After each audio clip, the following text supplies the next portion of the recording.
Bonjour et bienvenue dans cette nouvelle vidéo où on va voir en détail l'algorithme de tri par sélection dans un tableau. Donc supposons qu'on a un tableau de taille n. Les indices vont de 0 jusqu'à n-1. Ce qu'on va faire en premier pour cet algorithme de sélection, c'est on va chercher le plus petit élément du tableau, le minimum, on va le sélectionner et puis on va le placer en position 0 dans le tableau. L'élément qui est en position 0 dans le tableau à ce moment-là, on le met ailleurs, on s'en fiche, on le traitera plus tard.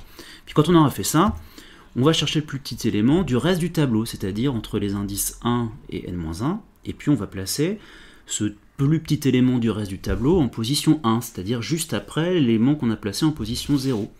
Et puis on va recommencer comme ça, on va chercher le plus petit élément entre les indices 2 et n-2, on va le placer en position 2, etc. À chaque fois, pour faire ça, on va procéder par échange 2 à 2 entre les éléments du tableau, et on va voir tout de suite un exemple. Donc imaginons qu'on ait ce tableau qui s'appelle tab ici, qui contient les éléments suivants, qui sont des entiers, et puis ici vous avez les indices qui correspondent aux différentes cases du tableau. Voici les différentes étapes de l'algorithme. Premièrement, on va chercher le minimum entre les indices 0 et 4, donc dans tout le tableau. Le minimum ici c'est moins 15, il se trouve à l'indice 3. Ce qu'on va faire, comme c'est la première étape, c'est qu'on va échanger l'élément minimum moins 15 avec l'endroit où on veut le mettre ici, c'est-à-dire en position 0, le 31. On échange les indices 0 et 3, et on obtient ici la nouvelle version du tableau, où on a échangé donc le moins 15 et le 31. Et maintenant, le minimum de tout le tableau, moins 15, il est ici, il est au tout début du tableau. Ce qu'on va vouloir faire maintenant, c'est aller mettre le minimum du reste du tableau ici, à l'indice 1. Donc on va chercher le minimum entre les indices 1 et 4, le minimum du reste c'est 10, il est à l'indice 2, donc on va échanger l'élément à l'indice 1 et l'élément à l'indice 2. Et donc on se retrouve ici avec un tableau où de moins 15 à 10 c'est bien dans l'ordre croissant, mais le reste n'est pas encore trié. Maintenant ce qu'on va vouloir faire, c'est mettre le minimum des 3 là, ici à l'indice 2. Le minimum c'est 31, il est à l'indice 3, donc on va échanger ces deux là.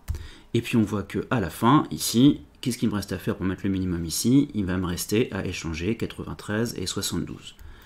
Voilà, donc n'hésitez pas à poser pour bien regarder, faire une pause pour bien regarder le détail des étapes.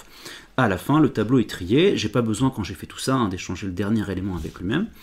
Ce que je vous fais remarquer ici, c'est que dans cet algorithme, à la fin de l'étape I, le tableau de 0 à I contient les I plus petits éléments du tableau trié en ordre croissant. Ça veut dire que, par exemple, si je prends la fin de l'étape 0, le tableau de 0 à 0 contient le plus petit élément du tableau.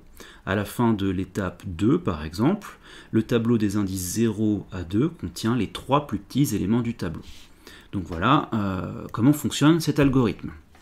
Le code de cet algorithme, le voici.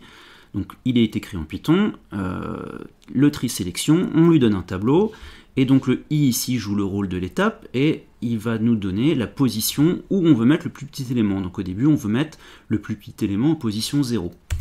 Ici on cherche, donc pour i qui va de 0 jusqu'à n-1, si n c'est la longueur du tableau, on cherche l'indice du minimum. Donc on initialise cette position à i, et on cherche de i jusqu'à la fin du tableau la valeur du minimum. Donc ici, algorithme classique de recherche du minimum. Quand on a fait ceci, on a trouvé l'indice du minimum, on sait qu'on veut le mettre en position i, on échange l'élément qui est en position i avec l'élément qui est à l'indice minimum. Donc voilà, ça c'est tout l'algorithme. Un petit mot rapide sur la complexité algorithmique du tri par sélection. En fait, c'est pas un très bon algorithme, parce que dans tous les cas, quel que soit le tableau que je prends au début, qu'il soit bien trié, mal trié, quel que soit le tableau, je vais d'abord regarder toutes les cases pour chercher le minimum. Donc entre 0 et n-1.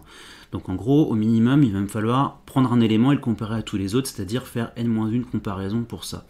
Puis je vais chercher le minimum entre 1 et n-1, puis entre 2 et n-1, et ainsi de suite. Donc en fait, le nombre de comparaisons qu'il va falloir que j'effectue, c'est donc n-1 pour le premier passage, plus n-2 pour le deuxième passage, plus n-3, etc., jusqu'à la dernière fois où je fais qu'une seule comparaison entre les deux derniers éléments. Et on connaît la formule, si vous ne la connaissez pas, je vous l'apprends, que n-1 plus n-2, etc., jusqu'à plus 1, c'est égal à n-1 fois n divisé par 2. Donc ce qui nous importe ici, c'est que ça je peux l'écrire 1 demi de n carré moins 1 demi de n.